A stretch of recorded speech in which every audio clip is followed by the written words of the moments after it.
मराठी भाषा आणि व्याकरण, विशेषतः साहित्य आणि व्याकरण हा विषय पदवी स्तरातील विद्यार्थ्यांना मी शिकवत असतो.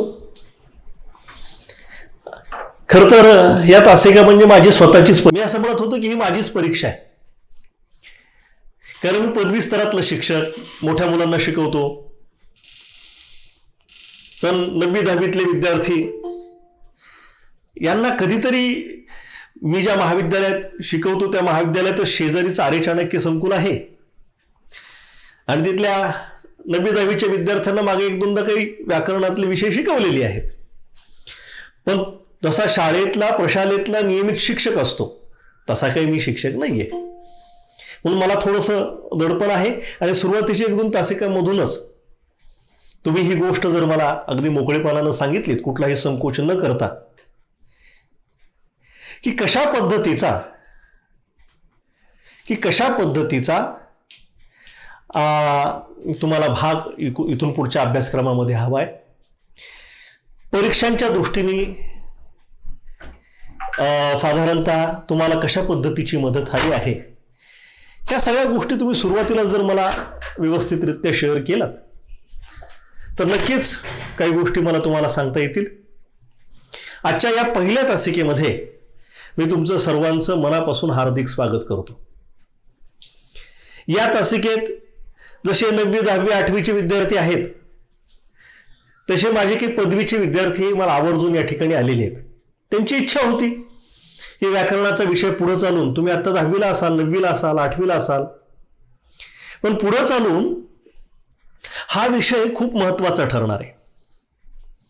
विशेषतः MPSC, UPSC या स्पर्धा परीक्षा असतात आणि या स्पर्धा परीक्षांमध्ये भाषेचा, व्याकरणाचा, साहित्याचा विषय आता अनिवार्य झालेला आहे. इंग्रजी आणि मराठी या 2 भाषा स्पर्धा परीक्षांमध्ये खूप महत्वाच्या मानल्या जातात आणि त्याचा कंपल्सरी पेपर, अनिवार्य पेपर अभ्यासक्रमामध्ये असतो. तो तुम्हाला शिकावा लागतो आणि तो पास झाला, तो उत्तीर्ण झाला तर तुम्हाला स्पर्धा परीक्षांमध्ये ज्यांना काय म्हणतात की कलेक्टर व्हायचं असतं, पोलीस अधीक्षक व्हायचं असतं, तहसीलदार व्हायचं असतं, मोठ्या महसुली पदांवर जाऊन आसनस्थ वगैरे व्हायचं असतं, बसायचं असतं. ही स्वप्न असतात ना रंगवलेली छान छान. आपण की मला कलेक्टर व्हायचं आहे, मला SP व्हायचं आहे. त्यासाठी तुम्हाला आता मराठीसारखी आपली जी मातृभाषा आहे तिचं शिक्षण पूर्ण करणं आवश्यक आहे. त्याचसोबत पुढे जाऊन अनेक परीक्षांना आपल्याला सामोरं जावं लागतं. नेट सारखी परीक्षा असते, सेट सारखी परीक्षा असते आणि शालेय स्तरावरच जर हा पाया आपला पक्का झाला तर पुढच्या या सगळ्या परीक्षांना आपण सहजपणे सामोरे जाऊ शकतो. आणि म्हणून खूप तुम्ही योग्य निर्णय योग्य वेळी घेतलेला आहे की आत्ताच मराठी भाषा, मराठी म्हणून मराठीच म्हणत नाही, मग हिंदी सारखी भाषा असेल, इंग्रजी सारखी भाषा असेल, या सर्व भाषांचा जो कणा असतो ज्याला व्याकरण म्हणतो, कण्यावर जर शरीर आधारलेलं असतं ना आपलं, तसं भाषा ही व्याकरणावर आधारलेली असते. आणि म्हणून ज्याचं व्याकरण पक्क त्याची भाषा खूप छान बनते. आणि म्हणून या तासिकेमध्ये स्वागत करत असताना मला आपल्याला ही गोष्ट सांगायची आवर्जून की पुढच्या अनेक गोष्टींची पायाभरणी, पुढच्या अनेक परीक्षांची पायाभरणी, बेसमेंट कन्स्ट्रक्शन ज्याला आपण म्हणू, ते या अभ्यासक्रमाच्या निमित्तानं आपलं होणार आहे. जो अभ्यासक्रम आजच्या तासिकेमध्ये मी तुम्हाला काय सांगणार आहे, आजच्या या तासिकेमध्ये आपला साधारणतः अभ्यासक्रम काय असेल, आपला साधारणतः अभ्यासक्रम कशा पद्धतीचा असेल याची चर्चा आपल्याला या पहिल्या तासिकेमध्ये करायची. मराठीचा जो भाषा म्हणून व्याकरण म्हणून असणारा भाग आहे मी तुम्हाला सांगेन आणि आपल्या एकूण अभ्यासक्रमाचं इथून पुढच्या तासिकांचं स्वरूप कसं असेल हेही सांगेन. तुम्ही यातले महत्वाचे विषय मी फलकावर लिहितो आहे, फलकावरचे विषय तुम्ही लिहून घ्यायचे आणि त्याचसोबत माझं ऐकू येतंय, तुम्हाला आवाजही तुमच्यापर्यंत पोहोचतोय, तेव्हा व्यवस्थित आपल्या या तासिकांचा अभ्यासक्रम काय आहे इथून पुढचा हा तुम्ही तुमच्या नोटबुक्समध्ये वह्यांमध्ये लिहून घ्यायचा आहे. तेव्हा खूप मोठा अभ्यासक्रम आहे. साधारणतः आम्ही शिकवत असताना एक वर्षभर हा अभ्यासक्रम शिकवतो तेव्हा पूर्ण होतो आणि आपल्याला काही मर्यादित तासिकांमध्ये हा पूर्ण करायचा आहे. त्यामुळे वेळ कमी वाया घालवायचा आहे. आणि सगळ्यांना एक माझी विनंती आहे, जे आज या तासामध्ये येऊन बसलेत ना, पहिल्या तासिकेपासून शेवटच्या तासिकेपर्यंत सगळ्यांनी अनिवार्यरित्या प्रत्येक तासिका करायची. कारण असं आहे की प्रत्येक गोष्ट आजच्या तासात जे होईल त्याचा संबंध उद्याच्या तासातील मजकुराशी असेल. त्यामुळे जे आज तास बुडवतील त्यांना उद्या काय चाललंय हे कळणार नाही आणि म्हणून तासिका बुडवायची नाही. दुसरी अशी एक गोष्ट आहे की या तासिकांचं व्हिडिओ रेकॉर्डिंगही मी करतो आहे आणि माझ्या यूट्यूब चॅनलवर हे रेकॉर्डिंग रोजच्या रोज किंवा 1-2 दिवसांच्या फरकाने हे अपलोडही होत राहील. चुकून एखाद्या वेळेला काही कारणामुळं, काही आजारपणामुळं किंवा नेट कनेक्टिव्हिटीच्या प्रॉब्लेम्समुळे, समस्यांमुळे एखादी तासिका आपली होऊ नाही शकली तर आपण तो व्हिडिओ जो यूट्यूब चॅनलवर टाकलेला असेल तोही आवर्जून पाहायचा आहे. आपल्या ज्या समस्या असतील, आपल्या ज्या अडचणी असतील, ह्या अडचणी तुम्ही व्हॉट्सअप ग्रुप आहे आपल्या, त्या ग्रुपवर शेअर करू शकता. माझा व्यक्तिगत व्हॉट्सअप नंबर तुमच्यापर्यंत पोहोचलेला आहे, त्यामार्फतही शेअर करू शकता. किंवा आपली ही तासिका सुरू असताना गुगल मीटच्या चॅट बॉक्समध्ये सुद्धा तुमच्या समस्या, तुमच्या अडचणी तुम्ही शेअर करू शकता.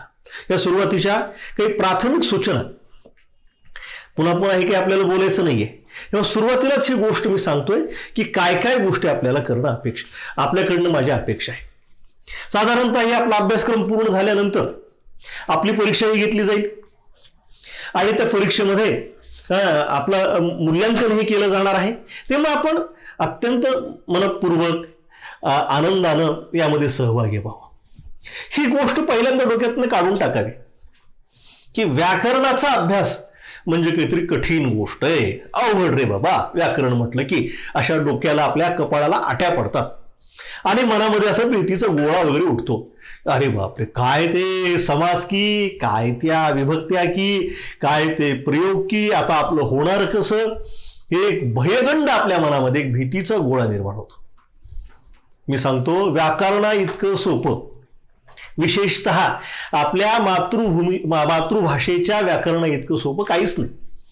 कारण जे आपण शिकणार आहोत ते आपण प्रत्यक्ष वापरत असतो. म्हणजे आपल्याला समजा अनेक वचनामध्ये बोलायचंय तर अनेक वचनामध्ये बोलत असतो आपण. लिंग आपल्याला कळत असतात बोलत असताना. फक्त एवढं आहे की त्याची जी टर्मिनॉलॉजी आहे, त्याची जी परिभाषा आहे, त्याच्या ज्या संज्ञा आहेत काय, हे आपल्याला फारशा माहीत नसतात. आणि मग बोलून जातो की आख्यात म्हणजे काय, धातू म्हणजे काय, कर्तरी प्रयोग आणि कर्मणी प्रयोग म्हणजे काय. कर्तरी आणि कर्मणी प्रयोग आपण नेहमीसाठी बोलण्यामध्ये घेतच असतो. आपल्या म्हणजे भाषिक प्रयोग केल्याशिवाय, वाक्यांचे प्रयोग केल्याशिवाय आपल्याला बोलताच येत नाही ना. किंवा काळ असतील, आख्यात ज्याला म्हणतो आपण, काळ आपल्याला कळतो. वर्तमान काळात विधान करायचं आपल्याला, आत्ताचं बोलायचं वर्तमान काळातलं विधान करतो. पण हा साधा वर्तमान काळ आहे की आणखीन दुसरा कुठला वर्तमान काळ आहे, हा जो एक त्यातला संकल्पनांच्या आधारावर असणारा जो एक फरक असतो ना, तो आपल्याला परिचयाचा नसतो. आणि मग आपल्याला वाटतं की हा अवघड आहे. वस्तुतः आहे अजिबात अवघड नाही. विद्यार्थी बंधूंनो आणि भगिनींनो, मित्रांनो, हे अजिबात अवघड नाही, अत्यंत सोपं आहे. फक्त एक यायचे की मनपूर्वक, तनसे मनसे धनसे गाण्यामध्ये म्हणतो ना, तनमनपूर्वक एखाद्या गोष्टीला आपण रिस्पॉन्स दिला पाहिजे, प्रतिसाद दिला पाहिजे. एखादी गोष्ट नाही समजली तर ती सोडवून घेणं, ती समस्या पूर्ण करणं हा आपला हक्क आहे. आणि आजूबाजूला कितीही व्यवधानं असली, काही बाकीचं इकडलं तिकडलं घडत असलं तरी आपलं लक्ष आपल्या अभ्यासातच पाहिजे.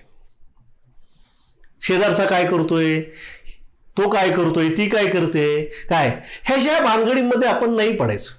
आपण आपल्या अभ्यासावर लक्ष केंद्रित करण्याची खूप आवश्यकता आहे.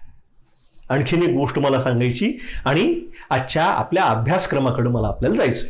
ती गोष्ट कुठली? आपल्यापैकी किती जणांनी नवं शैक्षणिक धोरण आपल्या केंद्रीय सरकारनं जाहीर केलेलं वाचले, ऐकले, मला माहित नाही. परंतु विद्यार्थी मित्रांनो, आपल्या देशाचं जे नवीन शैक्षणिक धोरण आता निश्चित होत आहे, या नवीन शैक्षणिक धोरणामध्ये स्थानिक भाषांना खूप महत्व आलेलं आहे. आपलं वैद्यकीय शिक्षण सुद्धा ह्याच्या पुढं, अभियांत्रिकी शिक्षण असेल, वैद्यकीय शिक्षण असेल, विज्ञानातलं शिक्षण असेल कुठलंही, हे सगळं शिक्षण याच्या पुढं मातृभाषांमधून मिळण्याची आपल्याला संधी उपलब्ध झालेली आहे. आपल्या देशामध्ये रिसर्च कमी आहे असं एक सर्व्हे सांगतो. रिसर्चचा त्याचा जो इंडेक्स आहे आपला हा खाली. याचं कारण काय आहे की आपल्या मागच्या अनेक पिढ्यांना आपल्या स्वभाषांमध्ये शास्त्र शिकता आलं नाही. मग पदार्थ विज्ञान असेल, रसायनशास्त्र असेल, जीवशास्त्र असेल, अभियांत्रिकी शास्त्र असेल, वैद्यकशास्त्र असेल, मेडिकल सायन्स ज्याला म्हणतो आपण, काय हे आपल्याला स्वतःच्या भाषेमध्ये शिकता आलं नाही. आणि त्यात इंग्रजीतलं ज्ञान अधिक असल्यामुळे, इंग्रजी हे माध्यम लावलं गेलं असल्यामुळं एक फार मोठी अडचण निर्माण झालेली दिसते. आज जगातल्या विकसित देशांकडे आपण जेव्हा बघतो तेव्हा काय चित्र दिसतं आपल्याला?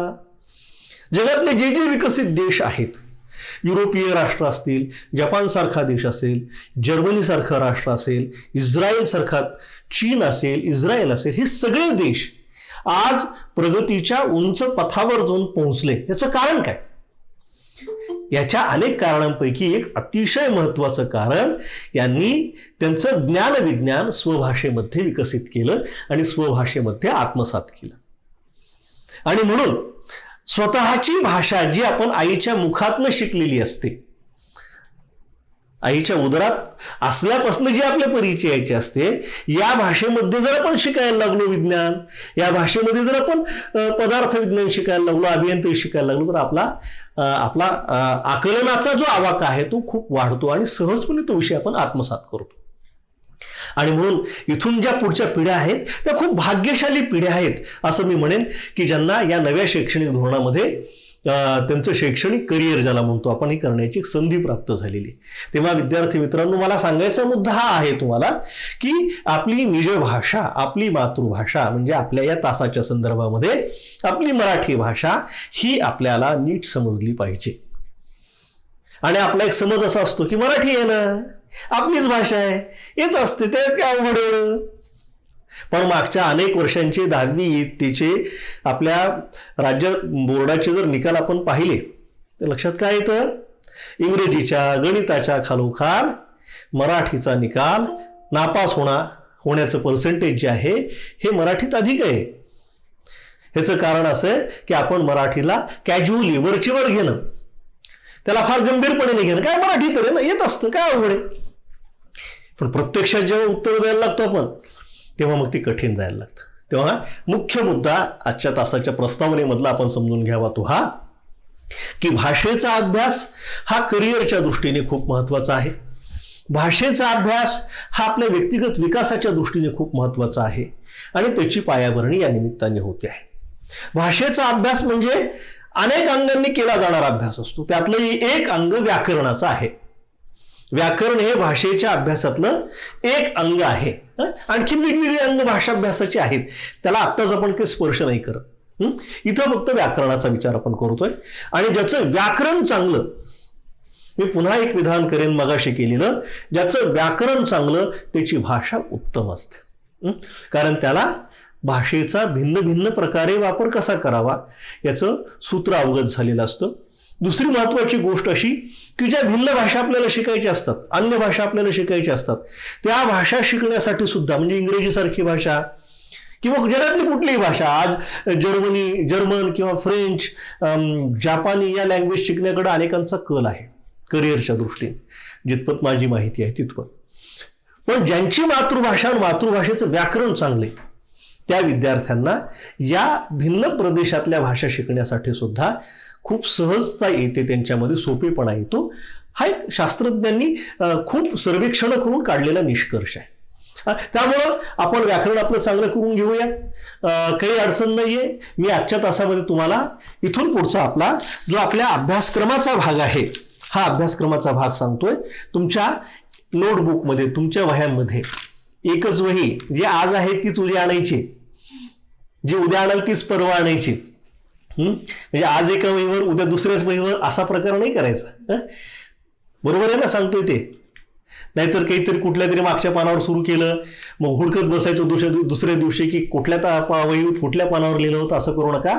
एक स्वतंत्र वही करा, पहिलं पान लिहा, त्याच्यामध्ये तुमचं नाव, सुगम मराठी व्याकरण तासिका असं लिहा त्याच्यामध्ये, आणि मग पुढच्या पानापासून वर दिनांक टाकून, वार टाकून आपल्या शेवटी अध्ययन शिकणं जे आहे याला जर शिस्त असेल तर शिकणं सोपं होतं. शिस्त लावून घ्या. वरच्या कोपऱ्यामध्ये दिनांक आजचा, पहिला दिवस, पहिली तासिका आणि आपल्या या व्याकरणाच्या तासाचा हा अभ्यासक्रम असेल. व्याकरणाचं काय काय शिकायचं आहे आपल्याला? सर्वप्रथम आपल्याला पाहायचंय आपली लिपी.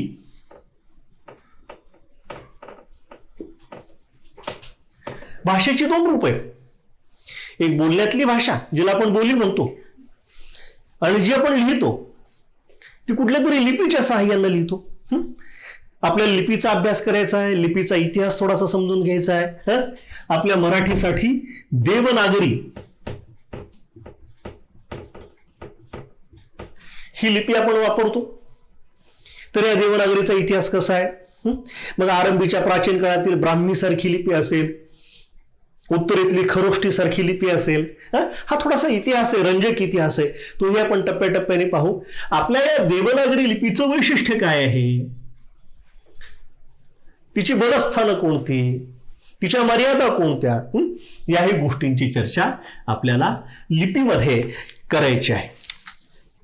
लिपी हा घटक अभ्यासल्यानंतर उद्या आपण लिपींना प्रारंभ करू. उद्या आपण लिपी या पहिल्या घटकाला प्रारंभ करू. त्यानंतर आपल्याला जायचं आहे वर्णविचार. वर्णविचार, वर्ण म्हणजे काय?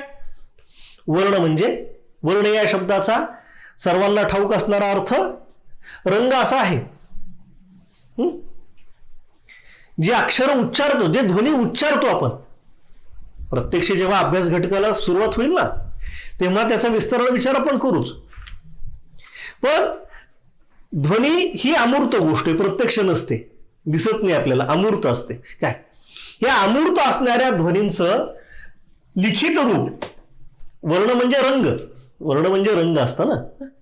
गौरवर्ण, कशी बायको हवी, गोरी हवी, गौरवर्ण असं म्हटलं जातं बरं का, उदाहरण म्हणून सांगतोय. गौरवर्ण, वर्ण म्हणजे रंग.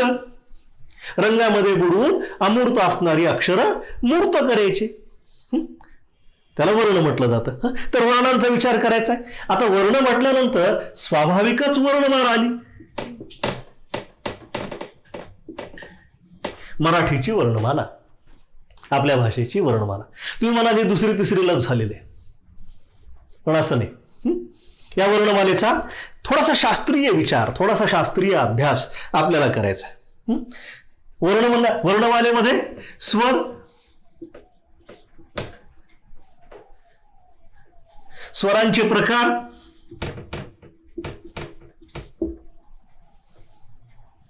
आणि स्वर या संकल्पनेचं स्वरूप थोडक्यामध्ये आपल्याला समजून घ्यायचंय.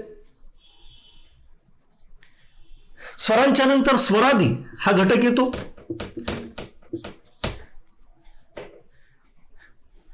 स्वरादींचा विचार आपल्याला समजून घ्यायचा आहे. स्वर पाहिल्यानंतर मराठीमध्ये 14 स्वर आहेत. स्वर अभ्यासायचे, स्वरांचे प्रकार, स्वरांचे वैशिष्ट्य, स्वरांचं स्वरूप. नवीन स्वर मराठीमध्ये आलेले आहेत. आ सारखे स्वर मराठीमध्ये आपण नव्याने स्वीकारलेले आहेत, ते का स्वीकारलेले आहेत, या सगळ्या गोष्टींसह, किंवा जुन्या संस्कृतातनं मराठीची वर्णमाला आपण संस्कृतातनं स्वीकारली, त्यामुळे संस्कृत वर्णमालेतले काही स्वर आहेत, त्या ऋषीमधलं रू, क्लुप्तीमधलं ऋ, हेतले ते दीर्घ स्वर आहेत, रू मधले हे आता आपण स्वीकारत नाही, ते आपण काढलेले वर्णमालेमधनं. तर हे सगळं आपल्याला थोडक्यात समजून घ्यायचंय. स्वर या संकल्पनेमध्ये स्वरादी म्हणजे स्वरजांच्या आधी असतो स्वरादी, ज्याला विसर्ग आणि अनुनासिक आपण म्हणतो. आहा, आपल्याला माहिती आहे सगळं, ते मोठ्या मोठ्याने शाळेमध्ये घोकून म्हटलेले आपण. तर हे स्वरादींचंही स्वरूप आपल्याला समजून घ्यायचंय. त्यानंतर व्यंजने.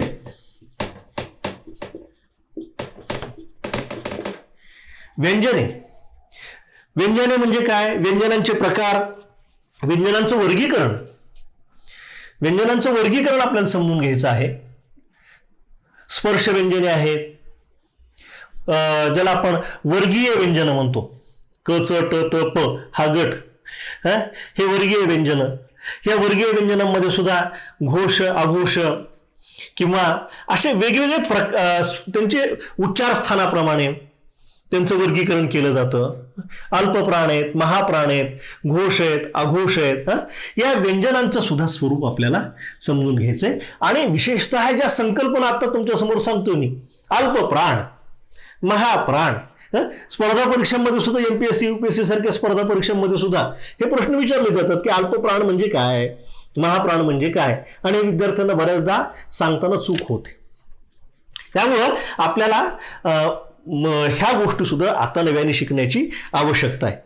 मग उच्चारण स्थानांच्या आधारे केलेलं वर्गीकरण कसं असतं, कंठ्य, ओष्ठ्य, दंतोष्ठ्य, तालव्य वगैरे, ही व्यंजनाची स्थानानुसार होणारी जी वर्गीकरण आहेत त्यांचाही विचार आपल्याला या वर्ण विचारामध्ये सुरुवातीला करायचा आहे. वर्ण विचारामध्ये आपण काय काय पाहणार आहोत, स्वर आणि व्यंजने मुख्यतः यांचा विचार करणार आहोत.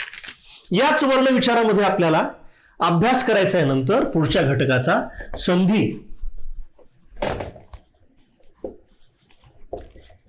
घटक आहे संधी.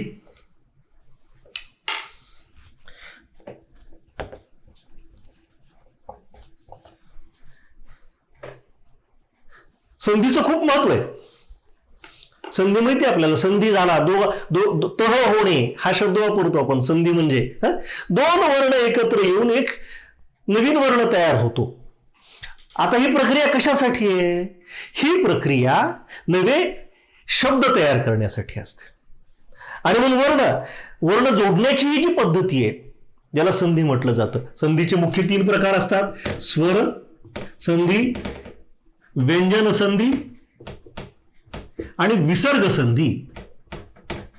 संधीचे हे 3 प्रकार आहेत. आणि या 3 प्रकारांमध्ये असणारे मग त्यांचे काही उपप्रकारही आहेत. आपल्याला या उपप्रकारांचाही अभ्यास करायचा आहे. इथं आपला पहिला जो घटक आहे, पहिला घटक कुठला? वर्ण विचार. या वर्ण विचारामध्ये आपल्याला ह्या 3, 4, 5 गोष्टींचा विचार करायचा आहे. काय काय विचार करायचा आहे? वर्णमालेचा अभ्यास करायचा आहे, व्यंजनांचा, स्वर आणि व्यंजनांचा अभ्यास करायचा आहे, आणि संधीचा विचार करायचा आहे. 3 घटक आहेत. हे 3 घटक अभ्यासले की वर्ण, मुळाक्षर ही भाषेची अत्यंत महत्वाची साधन संपत्ती जी आहे, ज्या साधन संपत्तीच्या आधारे भाषा उभी राहत असते, आपल्याला बोलता येत असतं, शब्द तयार होतात, वाक्य तयार होतात आणि आपण अभिव्यक्त होतो. ही अत्यंत प्राथमिक परंतु अत्यंत महत्वाची अशी गोष्ट आपल्याला या पहिल्या घटकामध्ये अभ्यासायची आहे. फळ्यावरचं लिहिलं असेल तुम्ही आतापर्यंत, मला खात्री आहे, मी पुसतोय. आपल्याला माहिती आहे आपल्यापर्यंत 9वी 10वीचे आणि मोठे विद्यार्थी तुम्ही आहात. फक्त याची तयारी आपल्याला पक्की करून घ्यायची. यानंतर आपल्याला पुढचा जो दुसरा घटक आहे तो आहे शब्द विचार. बंदच आहे हा पेन. दुसरा घटक आहे शब्द विचार. पहिला वर्ण विचार, दुसरा शब्द विचार. अक्षरांनी शब्द बनतो, आपल्याला माहितीये. मग शब्द म्हणजे काय ही संकल्पना आपल्याला समजून घ्यायची आहे. आणि त्यानंतर शब्दांच्या जाती आपल्याला समजून घ्यायच्यात. आपल्याला माहिती विकारी आणि अविकारी अशा शब्दांच्या 2 प्रमुख प्रकारांचा आपल्याला परिचय आहे. या विकारीलाच आपण अव्यय सव्यय म्हणतो आणि अविकारीलाच आपण अव्ययही म्हणतो. शब्दांच्या ज्या 8 जाती आहेत, ह्या 8 जाती या 4 प्रकारांमध्ये वर्गीकृत झालेल्या आहेत, विभागलेल्या आहेत. आपल्याला शब्द विचारामध्ये पहिल्यांदा या घटकाचा विचार करायचा आहे. कोणते 4 प्रकार आहेत आपल्याला माहिती आहे? नाम सांगा. नाम, सर्वनाम, विशेषण. शाबास. आणि 4था प्रकार क्रिया विशेषण.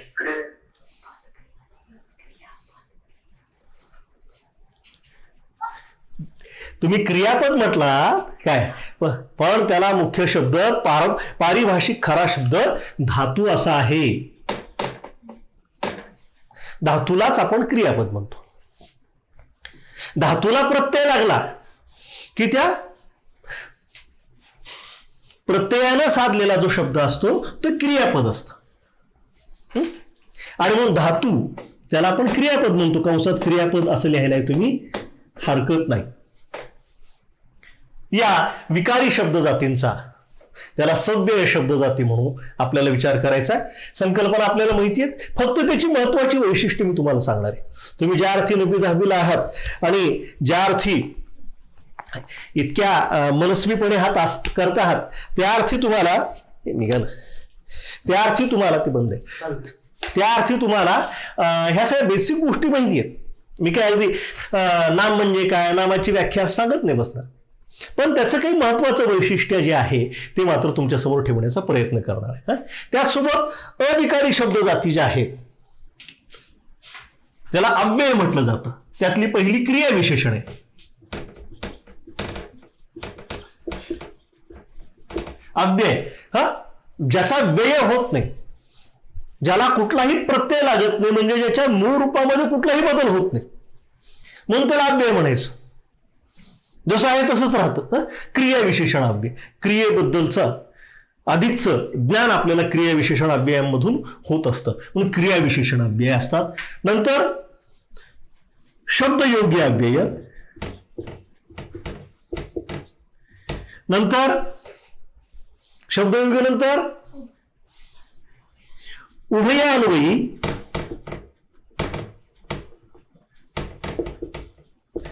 आणि शेवटचा केवल प्रयोगी. बरोबर आहे, शेवटचा केवल प्रयोगी.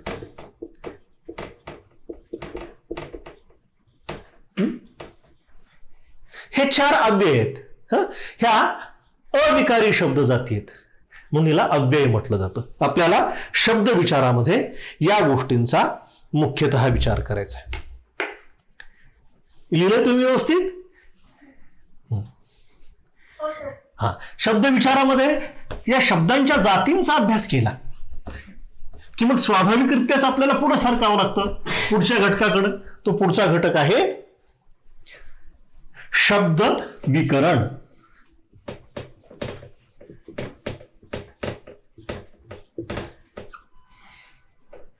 शब्दाला जे विकार होतात, म्हणजे दोन जे वर्गीकरण केली, विकारी आणि अविकारी, यांना विकार होतात. विकारी जाती ज्या आहेत नाम, सर्वनाम, आणि दुसऱ्या ज्या खालच्या 2 विशेषण आणि धातू, या विकारी जातीत यांना विकार होत असताना त्यांच्या लिंगात, त्यांच्या वचनात जे बदल होतात त्याला विकार म्हटलेलं आहे. त्यालाच आपण विकरण, शब्द विकरण असं या ठिकाणी म्हटलेलं आहे. आणि म्हणून या घटकामध्ये आपल्याला लिंग विचार, वचन विचार, लिंग विचार, वचन विचार, विभक्ती, सगळ्यांची खूप आवडती, सगळ्यांना खूप आवडणारा जर कुठला भाग असेल व्याकरणामध्ये, विभक्ती खूप सोपी असते असं म्हणतात. बरोबर आहे ना? विभक्ती सोपी असते ना खूप? हो, कुणीतरी हो म्हटलं, आनंद वाटला मला. विभक्ती अजिबात अवघड नाही, खूप सोपी आहे विभक्ती. जेव्हा विभक्तीकडे आपण जाऊ ना तेव्हा ह्या विभक्तीची आपण भक्ती करायला लागू सगळे. इतकी ही विभक्ती सोपी आहे असं मी तुम्हाला सांगेन. या विभक्तीचा विचार आपल्याला करायचा आहे. आणि त्यासोबत सामान्य रूप.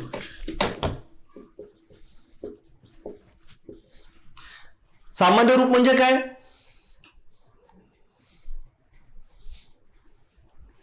विभक्तिरहित शब्द. सामान्य रूप म्हणजे विभक्तिरहित शब्द. बरोबर आहे. आणखीन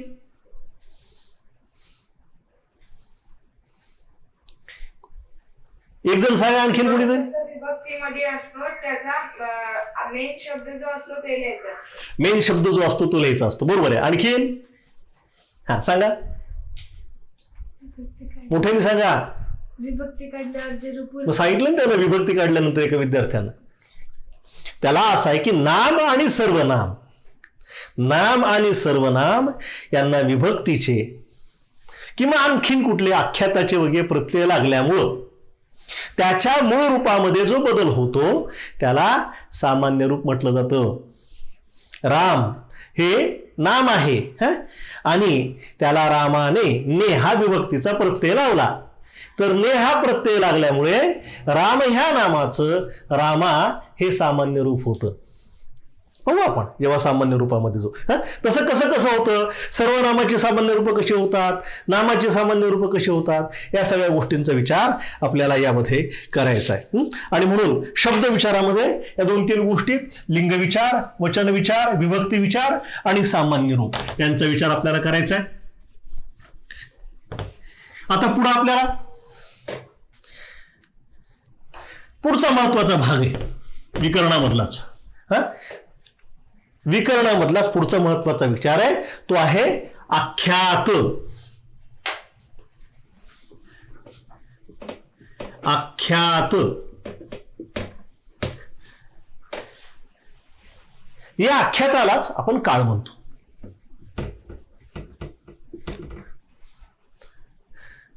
अनेकांना हा कर्दन काळ वाटतो व्याकरणामध्ये. काळ म्हणजे कर्दन काळ विद्यार्थ्यांचा अवघड.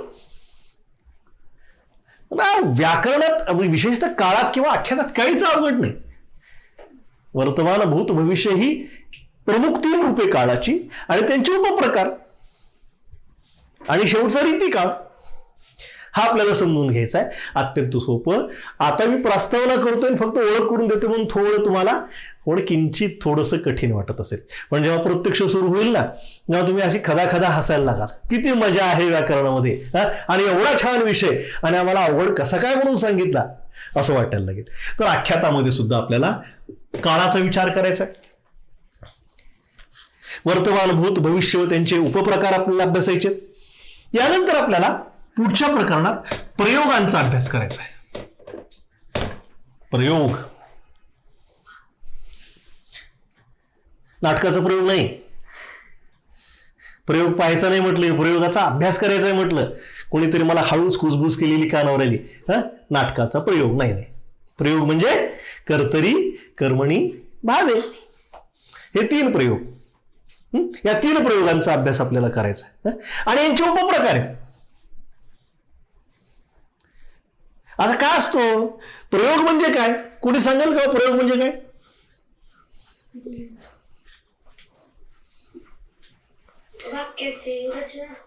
वाक्याची रचना. ठीक आहे. आणखी एक जण कुणीतरी प्रयोग म्हणजे काय छटछट सांगा, वेळ जातो आपला. चुकू द्या, चुकलं तरी हरकत नाही, थोडं जरी बरोबर गेलात तरी हरकत नाही. प्रयोग कशाला म्हणतो आपण? बरं, मला एक प्रश्न विचारतो, त्या प्रश्नाचं उत्तर द्या. वाक्यातला सर्वात महत्वाचा शब्द कोणता? माईक ऑन करून उत्तर द्या. क्रियापद. शाबास, सगळ्यांचं अभिनंदन. काय क्रियापद? आता हे जे क्रियापद असतं या क्रियापदाच्या रूपामध्ये जे बदल होतात किंवा हे क्रियापद जे चालतं वाक्यामध्ये ते कोणावर चालतं, त्याच्यावर कुणाची सत्ता असते, त्याच्या रूपावर क्रियापदाची, यावर प्रयोग ठरतो. क्रियापदाचं रूप जर कर्त्याप्रमाणे चालत असेल तर तो कर्तरी असतो. क्रियापदाचं रूप जर कर्माप्रमाणे चालत असेल तर कर्मणी असो. भावे आणखीन वेगळ्या प्रकारे. आणि मग ह्यांचं कॉम्बिनेशन करून कर्ता आणि कर्म यांचं मिक्सचर करून यांचं एकत्रीकरण करून कर्तृकर्मणी असाही प्रयोग होतो. आणि खूप मजेशीर आहे, खूप इंटरेस्टिंग आहे. मराठीत जर सांगायचं झालं तर खूप रंजक आहे, हे आनंददायी आहे. तर या प्रयोगांचा सुद्धा आपल्याला अभ्यास करायचा आहे पुढच्या घटकामध्ये. त्यानंतरचा घटक जो आहे तो आहे पदस्फरिपोट.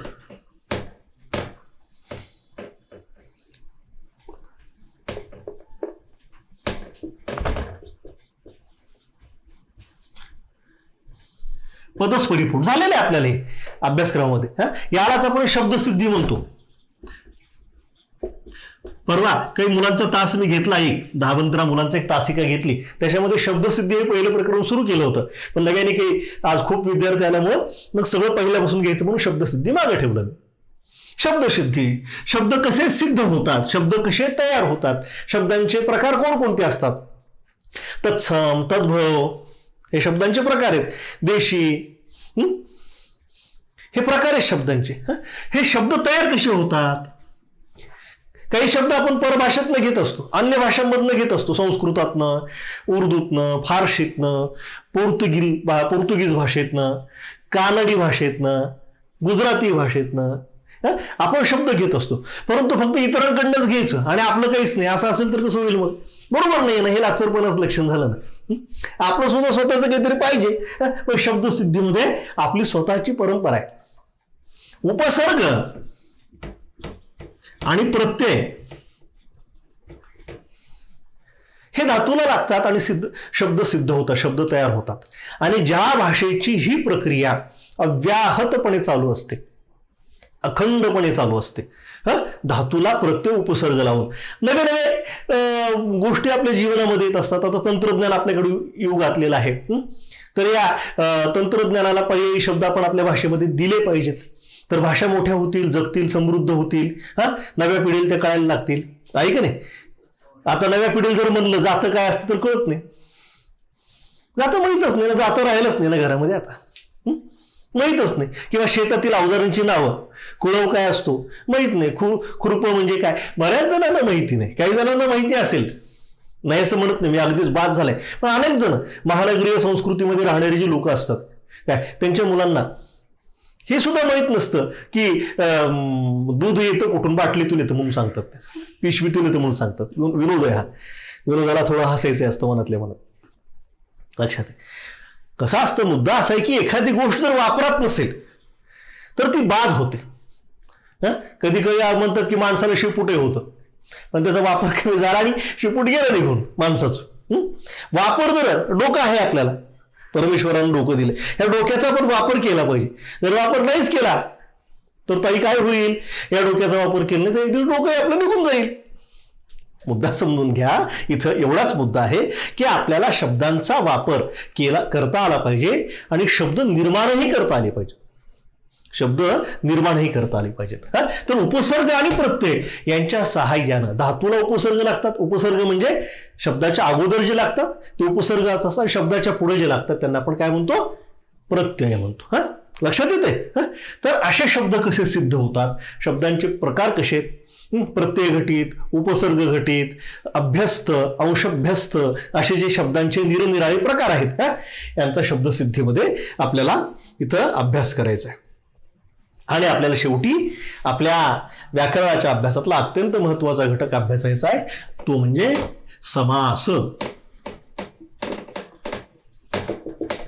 समास. संधीमध्ये वर्ण एकत्र येतात.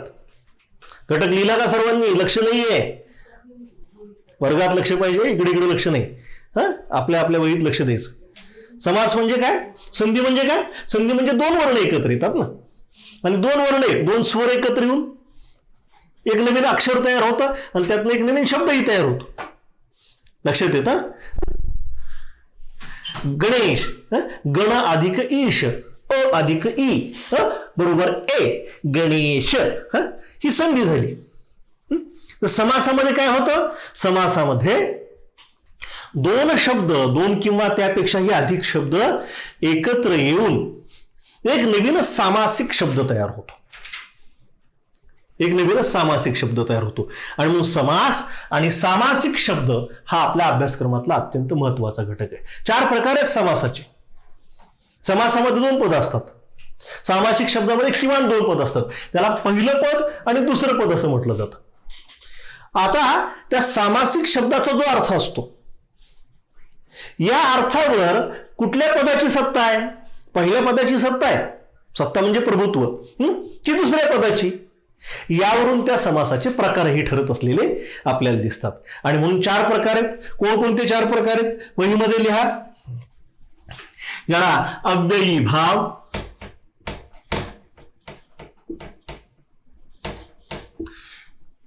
याला प्रथम पद प्रधान असंही म्हटलं जातं. अव्ययी भाव समास. जेव्हा समास सुरू होईल तेव्हा अधिक विस्ताराने सांगेन, आता फक्त जेवढं दिसतंय तेवढं लिहा. अव्ययी भाव, तत्पुरुष,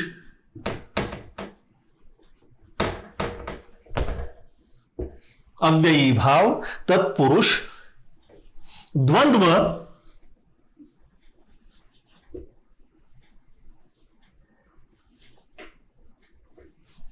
द्वंद्व आणि शेवटचा प्रकार बहुव्रीही. 4 प्रकार आहेत समासाचे, खूप महत्वाचे प्रकार आहेत. अव्ययी भाव समास पहिला, तत्पुरुष समास दुसरा, द्वंद्व समास तिसरा आणि बहुव्रीही समास तिसरा. हे समासाचे 4 प्रकार आहेत. हे 4 प्रकार आपण समजून घ्यायचे. आपण जेव्हा प्रत्यक्ष अभ्यास सुरू होईल तेव्हा त्या समासामध्ये जाऊ. इथपर्यंतचं व्याकरण आपल्याला शिकायचं. इथपर्यंतचं व्याकरणाचा इतकाच भाग आहे. याशिवाय आणखीन काही व्याकरणातले घटक आहेत. जसे जसे तुम्ही मोठे व्हाल, मोठ्या इयत्तामध्ये जाल पुढच्या, तेव्हा तुम्हाला अधिक विस्ताराने त्यात अभ्यास करावा लागेल. काही महत्वाची पुस्तकं आहेत या व्याकरणाच्या अभ्यासासाठी. मोरा वाळंबे यांचं सुगम मराठी व्याकरण नावाचं पुस्तक आहे. आता ते काही 100-150 रुपयांपर्यंत काहीतरी बाजारमध्ये उपलब्ध असेल. हे पुस्तक प्रत्येकाने घरात ठेवा.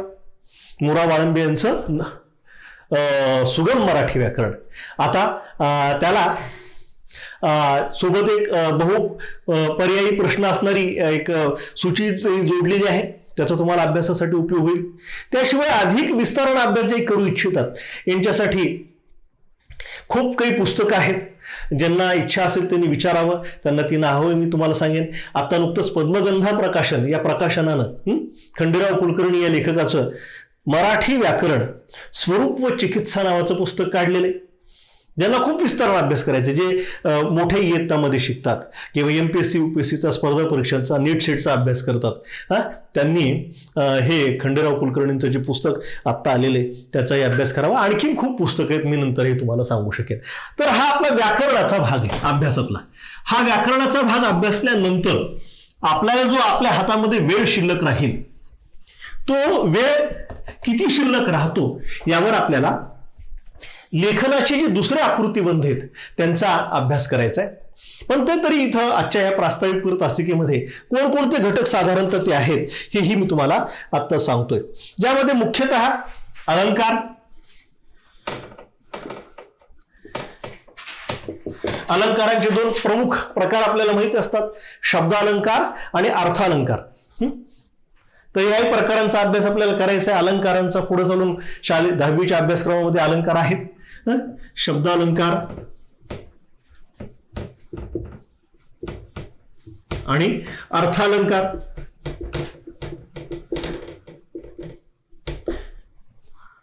आपल्याला पाहिजेत. यांचं महत्व भाषेत काय असतं? भाषा अधिक संपन्न करणं, अधिक अर्थवाही करणं, अधिक प्रभावी करणं, अधिक प्रौढ करणं, अधिक संपन्न करणं. ज्याची भाषा उत्तम तो जगाचा राजा असतो, आपल्याला माहिती. आणि म्हणून शब्दालंकार आणि अर्थालंकार हे आपल्याला यात शिकायचे. त्यानंतर वृत्ते, वृत्त यांचा आपल्याला करायचं. त्यात अक्षर गणवृत्ते,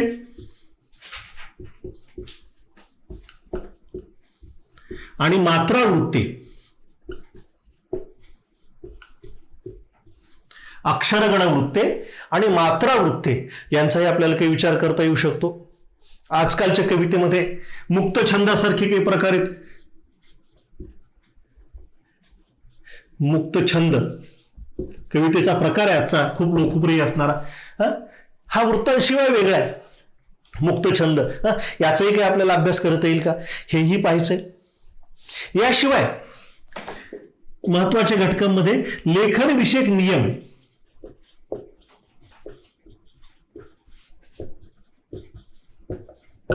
ज्याला आपण पारंपरिक रीतीनं शुद्ध लेखनाचे नियम म्हणतो. तर लेखन विषयक नियम सुद्धा आपल्याला अभ्यासायचे आहेत, जे अत्यंत महत्वाचे आहेत. लेखन विषयक नियम महाराष्ट्र शासनाने हे नियम प्रकाशित केलेले आहेत. तर जे काही 16 नियम 16-17 नियम दिलेले, ह्रस्व, दीर्घ, अनुस्वार या बाबतीतले जे नियम आहेत. पण आपल्याकडे तत्सम शब्द आहेत, तद्भव शब्द आहेत, देशी शब्द आहेत. या तत्सम शब्दांच्या बाबतीतले नियम वेगळे आहेत, तद्भव शब्दांच्या बाबतीतले नियम वेगळे आहेत. थोडंसं मराठीच्या बाबतीत काय झाले व्याकरण लिहित असताना की संस्कृतचा प्रभाव, आधुनिक व्याकरण करणे इंग्रजीचा प्रभाव आणला शब्दांच्या जातींमध्ये वगैरे. तर इंग्रजी आणि संस्कृत या दोन भाषांच्या संपर्कातून आपली व्याकरणाची व्यवस्था आलेली आहे. त्यामुळे मग लेखनविषयक नियमामध्ये सुद्धा आपल्याला या गोष्टींचा काहीसा विचार करावा लागतो की किती नियम आहेत, ह्रस्व काय, दीर्घ काय, यांचा अभ्यास आपल्याला लेखनविषयक नियमामध्ये करायचा आहे. आणि शेवटचा एक महत्वाचा घटक हा अगदीच वेळ, ह्याला मी थोडा बहुत तरी स्पर्श करेन या घटकांना, परंतु हा शेवटचा घटक आहे, त्याला खरंच वेळ शिल्लक राहिला तर मी घेईन, कारण तुमच्या अभ्यासक्रमामध्ये आहे आणि पुढे चालून ते खूप उपयुक्त ठरेल. त्यामध्ये रसग्रहण, कवितेचं रसग्रहण कसं करायचं, कविता म्हणजे काय, कवितेची बलस्थानं काय असतात, किंवा कथेचा आस्वाद कसा घ्यायचा, कथा म्हणजे काय, कादंबरी म्हणजे काय, ह्या गोष्टी माहीत. आपल्याला एखादी गोष्ट फक्त 2 शब्दांमध्ये सांगतो. समजा सिनेमा पाहून आलो एखादा, आपण विचारलं कसा होता सिनेमा, तर आपण सांगतो की छान होता, मस्त होता, खतरा होता वगैरे वगैरे, किंवा बेस्ट होता. आपला सगळ्यात आवडीचा मराठी शब्द काय बेस्ट, नाही तर दुसरा मराठीचा आवडी शब्द बोर होता.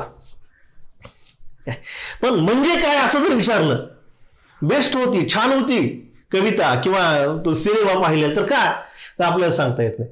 मग आपल्याला हे सांगता आलं पाहिजे की सिनेमा जर छान असेल तर त्याचं छायाचित्रण चांगलं असतं, काय त्याचं एडिटिंग चांगलं केलेलं असतं, त्याचं रेकॉर्डिंग चांगलं केलेलं असतं, त्याचं दिग्दर्शन चांगलं असतं, अभिनय उत्तम दर्जाचा असतो. आता या टर्मिनॉलॉजीमध्ये जर आपण बोलायला लागलो, या परिभाषेमध्ये जर आपण बोलायला लागलो, तर मग आपण त्या सिनेमाचं परीक्षण करतोय असा त्याचा अर्थ असतो. तसं रसग्रहण करत असताना कवितेची बलस्थानं काय, मग लय तालाचं तत्व पाळलेलं आहे का, प्रतिमा कशा वापरलेल्या आहेत, प्रतीकं कोणती वापरलेली, वृत्त कशी त्यातली, अलंकार कोणते आहेत, ह्या सगळ्या गोष्टी आपल्याला मांडता आल्या पाहिजेत रसग्रहणामध्ये. मध्यवर्ती कल्पना काय, ती कशी खुलवलेली, ती कशी फुलवलेली आहे एखाद्या कवितेमध्ये त्या कवीनं, हे आपल्याला सांगता आलं पाहिजे. आणि मग रसग्रहण पाहायचंय आपल्याला. बऱ्याच जणांच्या अभ्यासक्रमामध्ये कल्पना विस्तार हा एक घटक आहे.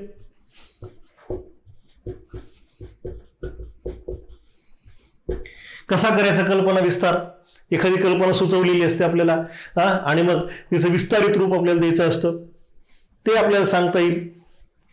सारांश लेखन वगैरे काही प्रकार बहुधा अभ्यासक्रमामध्ये आहेत.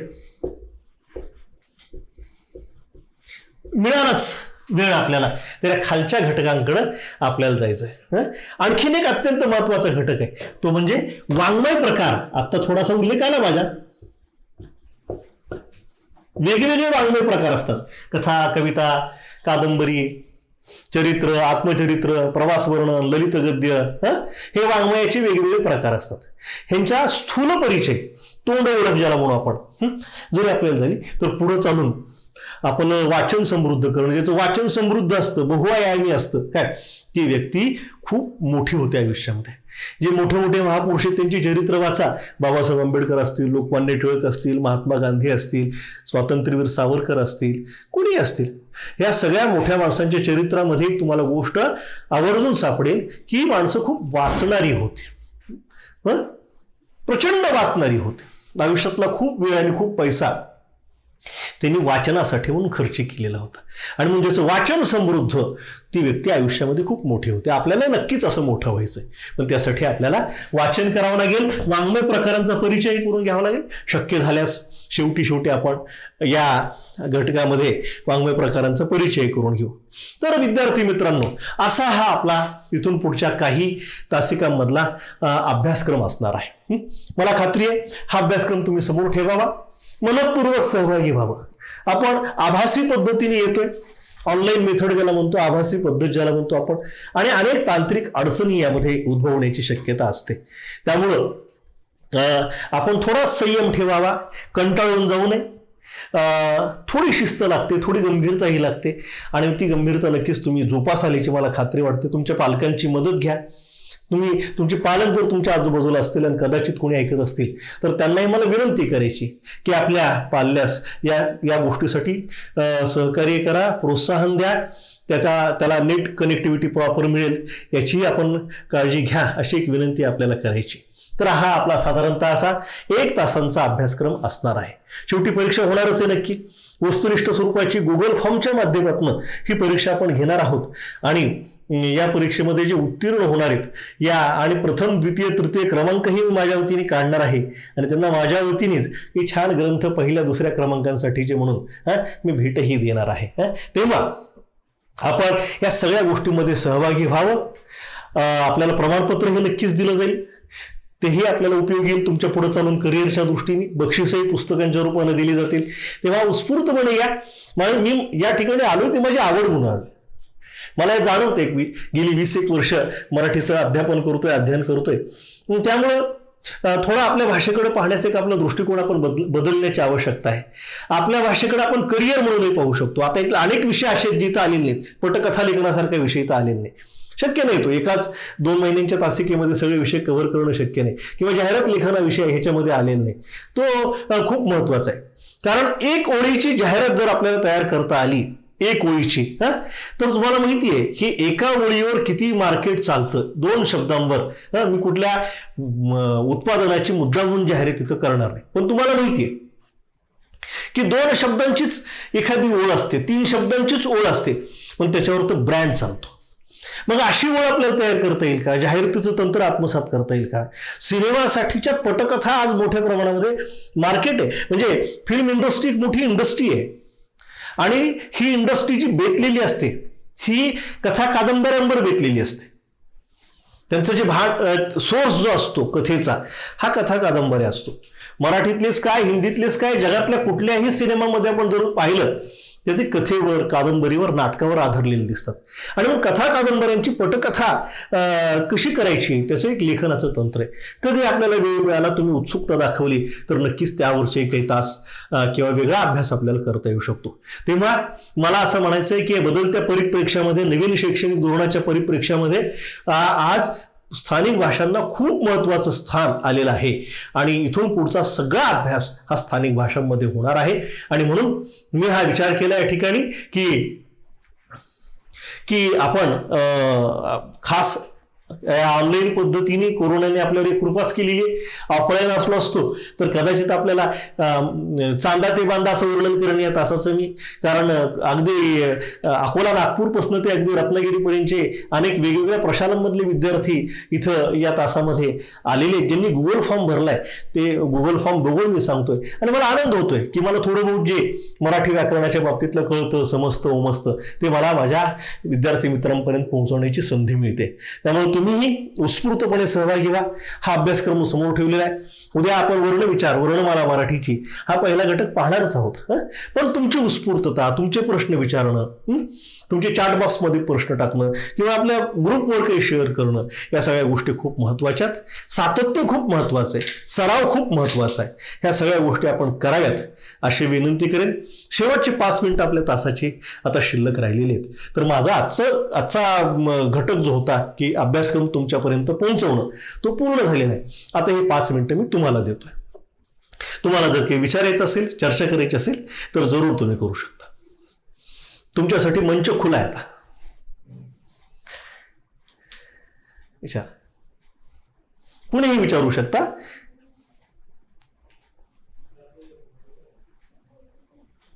कुणाला काही विचारायचंय का?